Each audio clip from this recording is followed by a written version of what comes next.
ಅವರನ್ನ ಅಪಮಾನ ಮಾಡುವ ಕೆಲಸವನ್ನ ಕಾಂಗ್ರೆಸ್ ಮಾಡಿದೆ. ಇನ್ವೆಸ್ಟರ್ ಮೀಟ್ಗೆ ಕರೆಯುತ್ತಿದ್ದಾರೆ. ಅವರು ಟ್ವೀಟ್ ಮಾಡಿದ್ರೆ ಅದಕ್ಕೆ ಅವರನ್ನ ಮಾನಸಿಕವಾಗಿ ಕುಗ್ಗಿಸೋ ಪ್ರಯತ್ನ ಕಾಂಗ್ರೆಸ್ ಮಾಡುತ್ತಿದೆ. ಈ ರೀತಿಯಾಗಿ ಹುಬ್ಬಳ್ಳಿಯಲ್ಲಿ ಕೇಂದ್ರ ಸಚಿವ ಪ್ರಹ್ಲಾದ್ ಜೋಶಿ ಹೇಳಿಕೆಯನ್ನ ನೀಡಿದ್ದು, ಇನ್ನು ಬೆಂಗಳೂರಿನ ಮೂಲಭೂತ ಸೌಲಭ್ಯಗಳ ಬಗ್ಗೆ ಪ್ರಶ್ನೆ ಮಾಡಲು ಸಾಧ್ಯವೇ ಇಲ್ಲ ಎಂಬ ಡಿಕೆಶಿ ಹೇಳಿಕೆ ವಿಚಾರವಾಗಿ ಮಾತನಾಡಿದ ಇವರು, ಉತ್ತರ ಕರ್ನಾಟಕ ಭಾಗದಲ್ಲಿ ವಿದ್ಯುತ್ ಸಂಪರ್ಕದ ಸಮಸ್ಯೆ ಇದೆ, ಅಭಿವೃದ್ಧಿ ಮಾಡ್ತೀವಿ ಅಂದವರು ಭ್ರಷ್ಟಾಚಾರದಲ್ಲಿ ಮುಳುಗಿದ್ದಾರೆ. ಅವರು ಟ್ವೀಟ್ ಮಾಡಿದ್ರೆ ಅದಕ್ಕೆ ಅವರನ್ನ ಮಾನಸಿಕವಾಗಿ ಕುಗ್ಗಿಸೋ ಪ್ರಯತ್ನ ಕಾಂಗ್ರೆಸ್ ಮಾಡ್ತದೆ. 24 ಗಂಟೆಯಿಂದ ವಿದ್ಯುತ್ ಇಲ್ಲ, ಸಬ್ ರಿಜಿಸ್ಟರ್ ಆಫೀಸ್ನಲ್ಲೂ ಕರೆಂಟ್ ಇರಲಿಲ್ಲ, ಫ್ರೀ ಅಂತ ಹೇಳಿ ಎಲ್ಲದರ ಜಾಸ್ತಿ ಮಾಡಿದ್ದಾರೆ.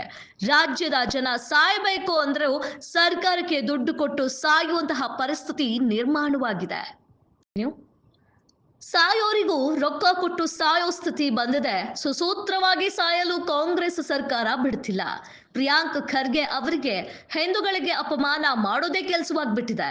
ಹಿಂದೆ ದೊಡ್ಡ ಖರ್ಗೆ ಮಾತಾಡಿದ್ರು, ಇದೀಗ ಪ್ರಿಯಾಂಕ್ ಖರ್ಗೆ ಮಾತನಾಡ್ತಿದ್ದಾರೆ. ಯಾವ ನೀರು ಯಾರು ಮಾರಾಟ ಮಾಡಿದ್ದಾರೆ? ಜನರ ಪ್ರಶ್ನೆಗೆ ಅಪಮಾನ ಮಾಡೋದು ಅವರ ಹವ್ಯಾಸವಾಗಿದೆ. ಮೆಕ್ಕಾ ಮದೀನದಲ್ಲಿ ಏನೂ ಆಗಿಲ್ವಾ? ಅಲ್ಲಿಯ ಬಗ್ಗೆ ಕಾಂಗ್ರೆಸ್ ಮಾತನಾಡಲಿ ನೋಡೋಣ. ಶಾಂತವಾದ ಸಮಾಜದ ಬಗ್ಗೆ ಬಾಯಿಗೆ ಬಂದಂತೆ ಮಾತನಾಡ್ತಿದ್ದಾರೆ. ಕಾಂಗ್ರೆಸ್ಗೆ ಅಡ್ರೆಸ್ ಇಲ್ಲ, ಇದೊಂದು ವೋಟ್ ಬ್ಯಾಂಕ್ ಪಾಲಿಟಿಕ್ಸ್ ಎಂದು ಗುಡುಕಿದ್ದಾರೆ. ಕರ್ನಾಟಕದ ಚಾನೆಲ್ಗಳಿದ್ದಾವ, ಅದರಲ್ಲಿ ನೀವು ನಿಮ್ಮ ಸ್ಟೇಟ್ಮೆಂಟ್ನ ನಿಮ್ಮ ರೆಕಾರ್ಡ್ದಲ್ಲೇ ಇದೆ.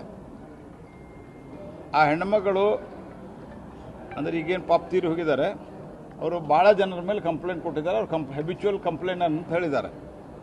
ಮತ್ತು ಯಡಿಯೂರಪ್ಪನವ್ರ ಬಗ್ಗೆ ಈ ರೀತಿ ಅವ್ರು ಕಂಪ್ಲೇಂಟ್ ಕೊಡಬಾರ್ದಾಗಿತ್ತು ಅಂತ ಹೇಳಿದ್ದಾರೆ. ಈಗ ಏನು ಮಾಡಿದರೆ, ಯಾವಾಗ ಸಿದ್ದರಾಮಯ್ಯನವ್ರ ಮೇಲೆ ಬಂತು ಅವಾಗ ಯಡಿಯೂರಪ್ಪನವ್ರ ಮೇಲೆ ಕೇಸ್ ಓಪನ್ ಮಾಡಿ ಭಾರಿ ಸ್ಪೀಡ್ ಮಾಡೋ ಪ್ರಯತ್ನ ಮಾಡಿದೆ. ಈ ಕೋರ್ಟ್ ಅಷ್ಟಾದ್ಮೇಲೆ ಅವರಿಗೆ ಪ್ರೊಟೆಕ್ಷನ್ ಕೊಟ್ಟಿದೆ. ನಮ್ಮ ಮೇಲೆ ಅವ್ರ ಮೇಲೆ ನಾವೇನೂ ಮಾಡಿಲ್ಲ. ನಮ್ಮ ಕಾಲದಾಗ ಯಾರ ಮೇಲೆ ನೋಡ್ರಿ, ಇಡಿ CBIಗೆ ಹೋಗಿದ್ದು, ಇಡಿ CBI ಇವತ್ತು ತನಿಖೆಯನ್ನು ಮಾಡ್ತಾ ಇದೆ. CBI ಮಾಡ್ತಾ ಇಲ್ಲ, CBI ಕೊಟ್ಟಿಲ್ಲ ಅವರು. ಯಾಕಂದ್ರೆ CBI ಕೊಟ್ಟರೆ ಹೋಗ್ತೀವಿ. ಇಡಿಯಲ್ಲಿ ಆಗ್ತಾ ಇರುವಂಥ ತನಿಖೆ ಮನಿ ಲಾಂಡ್ರಿಂಗ್ ಎಲ್ಲೇ ಆದರೂ ಸಹಿತ ಆಟೋಮೆಟಿಕ್ಕಾಗಿ ಇಡಿ ತನಿಖೆ ಮಾಡ್ತಾರೆ. ಇಡಿ ಯಾರಿಗಾರ ಇವ್ರನ್ನ ಹಿಡಿದು ಒಳಗೆ ಹಾಕಿ ಮಾಡಿದಾರ? ಏನು ಮಾಡಿಲ್ಲ. ಇಡಿ ತನಿಖೆ ಮಾಡ್ತಾ ಇದೆ.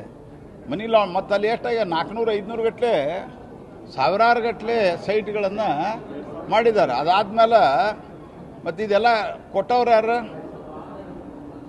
ಈ ಮಾಹಿತಿಯನ್ನು ಕೊಟ್ಟವ್ರು ಮೂಡಾದವ್ರ ಕೊಟ್ಟರು, ನಾವು ಕೊಟ್ಟಿಲ್ಲ.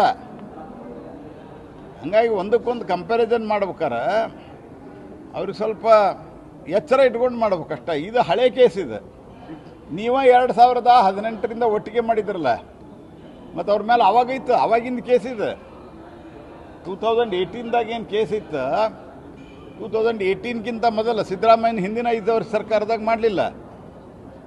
ಆಮೇಲೆ ಕುಮಾರಸ್ವಾಮಿ ಅವ್ರ ಮನೆಯಾಗಿದ್ದವ್ರನ್ನ ಕರ್ಕೊಂಡೋಗಿ ಮುಖ್ಯಮಂತ್ರಿ ಮಾಡಿದರೆ ಈಗ ಅವ್ರ ಮೇಲೆ ಕೇಸ್ ಮಾಡ್ತೀರಿ. ಏನು ನಿಮ್ತಿದೆ? ಗ್ಲೇರಿಂಗ್ ಅದ. ನಮ್ದು ಇದಕ್ಕೂ ಇವ್ರದ್ದು ವ್ಯತ್ಯಾಸ ಭಾಳ ಅದ. ಎರಡೂ ಕಂಪ್ಯಾರಿಸನ್ ಮಾಡಲಿಕ್ಕೆ ಸಾಧ್ಯ ಇರಲ್ಲ ಅದು. Thank you.